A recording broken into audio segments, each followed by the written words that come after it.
everyone, it's Mary. Welcome back to the channel. So popping in today for a quick video. We're just going to make some military cards. I've been wanting to do this for quite a while now, so I sat down and made some time for it. I seem to have a little bit of extra of that lately.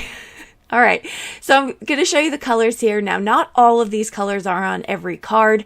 I add them as we go, just whatever looks good. I'm also going to use this Colorado Craft Company and this thank you stamp. All of that will be listed below. These are some amazing patriotic stamps that I'm going to be using throughout here. The thank you is not, obviously, it's just a thank you, but it's a masculine type of font, and it's one of my staples. Love it.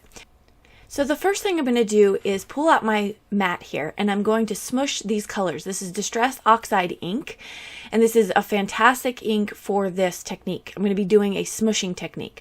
So I'm going to take my watercolor cardstock. This is from Kanzen XL, and I'm just basically going to be picking up the ink.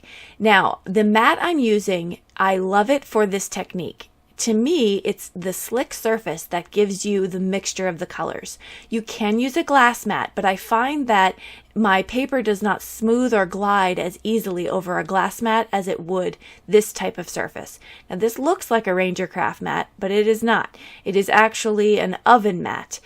So I will link below. It's a massive price difference when it comes to this surface versus a craft mat. So keep that in mind. You don't always need a craft branded type of product. You can use alternatives. I also have used silicone mats from the Dollar Tree for this. So just think outside the box, but you want something, in my opinion, for this technique, something slick like this. So here I'm going to show you what kind of different looks you can get, a variety. No two will be the same.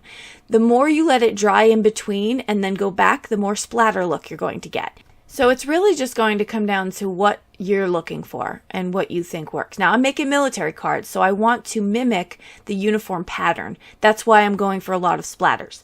The last color, after all of them were dried, the last color I'm bringing in is this ground espresso because I want a really dark brown to pick up on kind of the final splatters of the card. If my panels were still wet, it would blend not so much splatter. So again, experiment, have fun, get inky, and this is what I have in the end. Now I'm going to add one more technique to this in a bit to really bring these cards together. But let's get into stamping first. I'm going to pull out this Colorado Craft Company stamp set. This is incredible. This is fairly new, but I just love it. I think it's so great, and it can be used for all branches of the service. So what we're going to do first is take out the two bodies. Now there is a male and female stamp here, the stamped images. The smaller one is meant to be the female. I love that. I feel like it's inclusive. I have a lot of military friends and so a lot of male and female. So I just love that they're included both. So I'm going to stamp them out in this Versafine Clair Fallen Leaves color. And I use that a lot throughout this video. It's a pigment ink, which means it stays wet longer, and so it gives you more time to do some embossing. So then I take clear embossing powder and heat set that. I'm going to take my thank you die. When you're using clear embossing powder, it's not as crucial to use your powder bag because it's clear embossing powder, so it's not like you're going to see it on your project. However, I did because it's a habit, I think. But I'm going to heat set this with my Wagner heat tool, and then you can see that beautiful embossed look. This embossing obviously is a magical type of technique anyway, but it really adds something extra to these cards. A lot of my cards are going to say thank you. I want to be able to give these cards out to my friends as a set, so then they could send them out to whomever they want to. So I tried to make them as neutral as possible as far as the sentiments go. Now this patriotic stamp set I've had in my stash for a very long time. I can't remember where I got it, but it has a bunch of, national military type stamps. Love the flag. I picked that on the uniform of the people that I'm going to be sending it to. They wear a flag on their sleeve. And it mimics that. It's like a black flag on some people's uniforms. And then others, it's more of like a cinnamon brown color. Okay, so now we're moving on to the final technique for these cards that's really going to bring them together, and that is the shadow look.